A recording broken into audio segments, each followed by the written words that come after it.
Of respiratory system. Respiratory system से संबंधित जो भी बीमारियां हैं उसके बारे में शॉर्ट में हम डिस्कस करेंगे।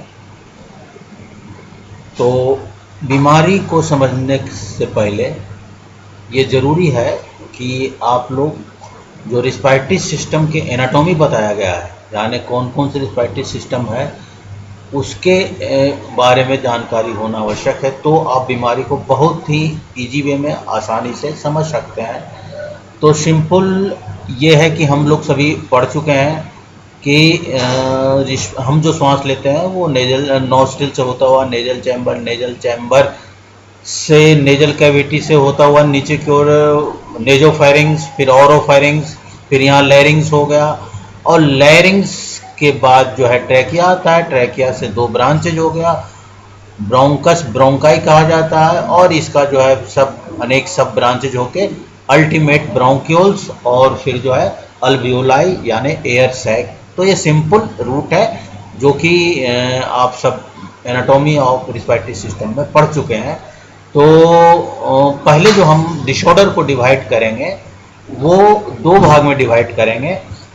Number 1 upper respiratory track infection, यानी जो अपर रिस्पायरेटरी ट्रैक इन्फेक्शन जो रिस्पायरेटरी सिस्टम के जो ऊपर वाले जो कुछ ऑर्गन्स हैं, तो इसमें मुख्य 3 ऑर्गन से संबंधित आता है अपर रिस्पायरेटरी ट्रैक इन्फेक्शन में। वो तीनों है, देखिए, नेजल चैम्बर्स हुआ, नेजल चैम्बर यानी नेजल कैविटी हुआ, उसके बाद फेरिंग्स हुआ, लैरिंग्स हुआ। तो लैरिंग्स तक की अगर प्रॉब्लम है जो विभिन्न प्रकार के होता है, तो वो सब हम अपर रिस्पायरेटरी ट्रैक इन्फेक्शन में पढ़ेंगे। तो पहले शुरू करते हैं अपर रिस्पायरेटरी ट्रैक इन्फेक्शन। तो इसमें पहला है टॉन्सिलाइटिस। तो हम सभी जानते हैं टॉन्सिल कहाँ होता है, ओरल कैविटी में। देखिए यहाँ डायग्राम बनाया गया है। ओरल कैविटी में ये जो आप देख रहे हैं ओरल कैविटी का यूबुला है, और यहाँ पर जो साइड्स में जो दिखाई दे रहा है वो है टॉन्सिल। और ये टॉन्सिल यहाँ देखिए सिंपल, जिसमें LITIA जुड़ा हुआ है, तो इसका मतलब इन्फ्लामेशन होता है। सिंपल मेडिकल टर्म है इन्फ्लामेशन। तो टॉन्सिलाइटिस यानी टॉन्सिल में सूजन होना। तो और ये सूजन इन्फेक्शन की वजह से हो सकता है या अनकारण से भी हो सकता है। तो अगर सूजन हो गया तो उस समय हम कोई भी चीज़ खाने की चीज़ अगर खाएंगे तो उसमें हमें दिक्कत होगा, परेशानी होगा। तो इस फिगर में देखिए दिखाया गया ये टॉन्सिल है, और इस साइड में देखिए ये टॉन्सिल में सूजन है। यहाँ जो देखा स्वेलन टॉन्सिल, तो सूजन जो है तो ये टॉन्सिलाइटिस हो गया। तो इसको आसानी से समझा जा सकता है इस फिगर द्वारा। दूसरा जो है वो है फेरिंजाइटिस यानी फेरिंग्स। तो नेजल चैम्बर जो है वो पीछे की ओर जो है नेजोफेरिंग्स, फिर वो कॉमन होता है नेजोफेरिंग्स, ऑरोफेरिंग्स, लैरिंगोफेरिंग्स। तो इसमें कॉमन होता है। तो यहाँ फेरिंग्स, उसी में फेरिंग्स में सूजन होना स्वाभाविक बात है। फेरिंग्स में सूजन बैक्टीरिया की वजह से हो सकता है, वायरस की वजह से हो सकता है। तो वो चीज़ यहाँ देखिए फिगर में दिखाया गया है कि देखिए इन्फ्लामेशन दिखाया गया है। ये अंदर की ओर जो है ये फेरिंग्स जो है, तो इसमें सूजन होना ये फेरिंजाइटिस कहलाता है। तो सिंपल है। अब ये और अंदर की ओर जो जैसा कि बताया गया लैरिंग्स, देखिए यहाँ देखिए ये लैरिंग्स है। लैरिंग्स को देखिए वोकल कोड भी कहा जाता है। यहाँ लिखा ना वोकल कोड माने साउंड, इसके द्वारा साउंड का वाइब्रेशन होता है।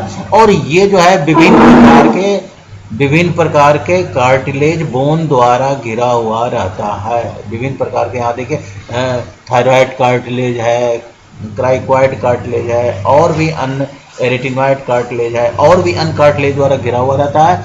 और यहाँ आप लैरिंजाइटिस में यहाँ आप देख रहे हैं कि ये नॉर्मल दिखाया गया है। देखिए नॉर्मल में देखिए कि ये पोजीशन है, और इसमें सूजन हुआ जो है वो देखिए यहाँ ये फिगर में शो किया गया है। तो लैरिंजाइटिस हो गया।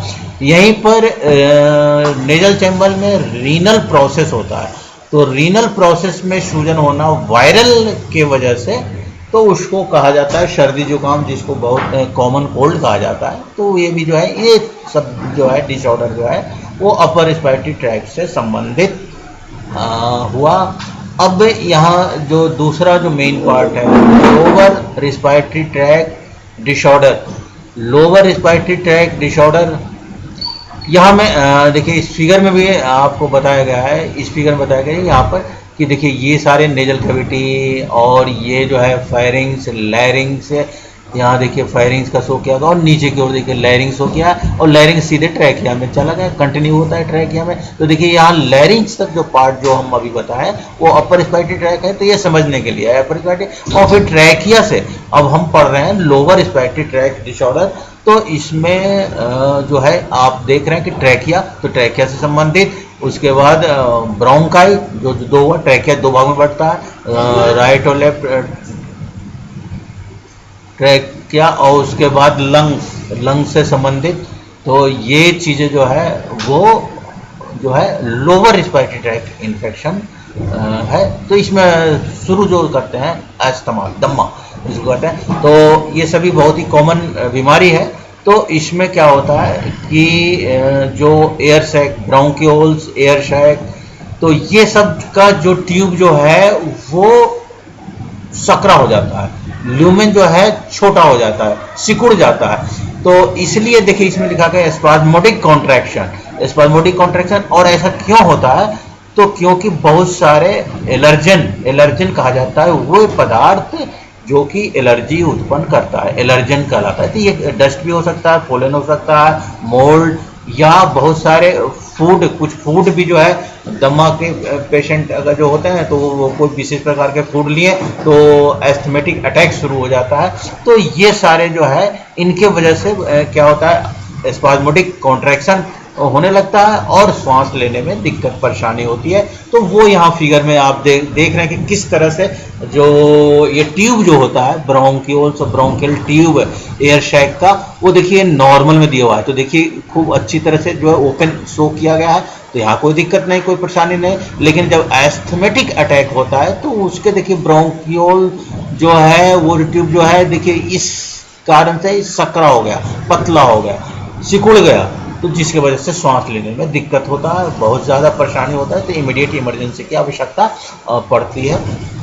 तो ये अस्थमा को इस तरह से आप लिख सकते हैं। अस्थमा के बाद है नेक्स्ट जो है वो ब्रोंकाइटिस। तो ब्रोंकाइटिस, ब्रोंकाई जैसा कि बताया कि ट्रैकिया जो है वो नीचे की ओर दो भाग में डिवाइड करता है, जिसको ब्रोंकाई कहा जाता है, सिंगुलर ब्रोंकस, और चूंकि दो भाग को जो ब्रोंकाई कहा जाता है। तो यहाँ सीधे टीआईएस मतलब इन्फ्लामेशन, सूजन, तो ये एक्यूट हो सकता है, क्रॉनिक हो सकता है। और यहाँ देखिए ये जो फिगर में भी शो किया गया है कि देखिए ट्रैकिया है, ये दो भाग में डिवाइड किया गया है, ये राइट का हो गया, ये लेफ्ट का हो गया, और इसके ब्रांचेस। तो ये जो ब्रोंकाई जो है, ये ब्रांच है जिसका ब्रोंकाई है। अब यहाँ इसमें जो इसका ल्यूमेन और ये जो है, तो यहाँ देखिए जब इसमें सूजन हो जाएगा तो अंदर के जो ल्यूमेन है वो तो सकरा हो जाएगा, सिकुड़ जाएगा। वहाँ देखिए आप देखिए, ये देखिए नॉर्मल के देखिए वो इसके अंदर का स्पेस ल्यूमेन हो गया, और ये जो थिक हो जाता है तो देखिए ये चीज़ें शो किया गया है, ये ब्रोंकाइटिस के केस में शो किया गया है। तो ये चीज़ जो है ब्रोंकाइटिस एक्यूट क्रोनिक दोनों हो सकता है, माइक्रोबियल, और ये देखिए केमिकल और मैकेनिकल कारण से भी हो सकता है। माइक्रोबियल इन्फेक्शन कोई भी माइक्रोब, चाहे बैक्टीरिया हो चाहे अनमाइक्रोब हो, या केमिकली कुछ केमिकल इरिटेंट है, जैसे कि केमिकल क्लाइमेट में अगर हम बहुत ही काम कर रहे हैं तो बहुत ही केमिकल जो है इरिटेंट टाइप का है, टॉक्सिक है, तो वो अगर इनहेल करेंगे तो उसके वजह से अगर एक्सपोज परसिस्टेंट होता है, लगातार होता है, तो उसके वजह से ब्रोंकाइटिस हो सकता है।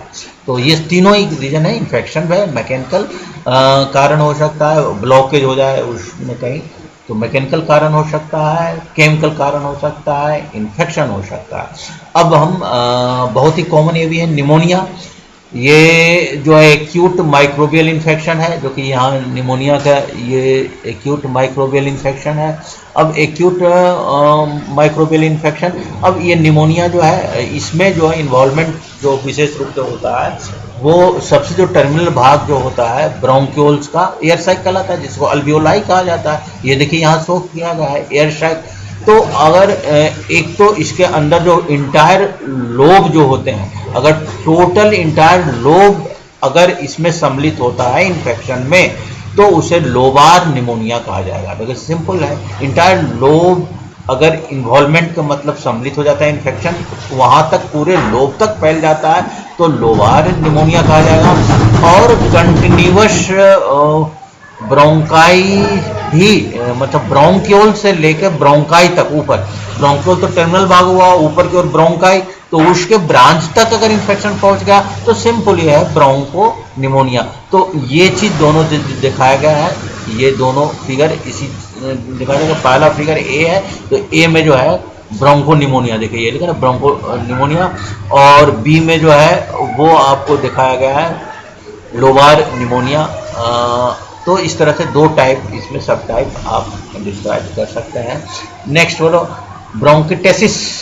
तो यहाँ देख रहे ब्रोंकिटेसिस जो है वो ये भी क्रॉनिक ब्रोंक्यूल्स का क्रॉनिक इन्फेक्शन होता है। तो इसमें ब्रोंक्यूल जो है वो डायलेट होकर मतलब फैल कर और पॉकेट टाइप का हो जाता है, तो इसको ब्रोंकिटेसिस कहा जाता है। फिर नेक्स्ट है एम्फिशीमा। तो यहाँ जो है जो टर्मिनल भाग जो बताएं एयर सैक अल्वियोलाई, तो एयर सैक अल्वियोलाई जो है वो उसके एडजेसेंट दीवार जो है वो टूट जाता है और टूटकर ये इमर्ज हो जाते हैं, एक दूसरे से मिल जाते हैं। तो ये चीज़ है, तो इसलिए wall among air sac are broken down creating a large air sac. तो नॉर्मल एयर सैक कोलैप्स करके लार्ज एयर सैक बन गया, तो एम्फिशीमा ये कहलाएगा। फिर एक है प्लूरिसी। प्लूरिसी जो है it is a inflammation of pleura. यहाँ देखिए ये फिगर है, और हम लोग सभी जानते हैं कि लंग्स चारों ओर जो प्रोटेक्टिव एक कवर होता है जिसको प्लूरा कहा जाता है, और प्लूरा में प्लूरल फ्लूइड बना हुआ रहता है, पाया जाता है, जो इसके मॉइस्ट करता है इसको और प्रोटेक्शन भी करता है। तो यहाँ जो है प्लूरिसी इसका मतलब यहाँ देखिए नॉर्मली ये दिखा है, और इसमें सूजन दिखा गया इन्फ्लेम्ड प्लूरा मतलब सूजन। अब ये सूजन इन्फ्लेम्ड कंडीशन दो तरह का हो जाता है। अगर ये बिल्कुल प्लूरल फ्लूइड खत्म हो गया, ड्राई हो गया, तो ड्राई प्लूरिसी कहा जाएगा, और अगर ज़्यादा फ्लूइड जमा हो जाएगा तो फिर लंग्स के फैलने में दिक्कत होगा, तो वो कहलाता है वेट प्लूरिसी कहा जाता है। तो ये फिगर में यहाँ पर ये प्लूरा जो आपको इन्फ्लेम्ड जो दिखाया गया है रेड कलर का जो है बाउंड्री वाल जो है वो प्रोटेक्टिव कवरिंग लेयर वो है। और लास्ट ट्यूबरक्लोसिस, आप लोग सभी जानते हैं क्रोनिक ये इन्फेक्शन माइकोबैक्टीरियम ट्यूबरक्लोसिस नामक bacteria gram negative acid fast gram negative bacteria होता है, और ये बहुत ही क्रोनिक होता है, और इसमें सिम्टम फीवर होता है, कफ होता है, वजन में कमी हो जाता है, वेट लॉस होता है, और स्प्यूटम में ब्लड आ सकता है। तो ये सब इसके सिम्टम होते हैं। तो this is all about your respiratory disorder. Thank you very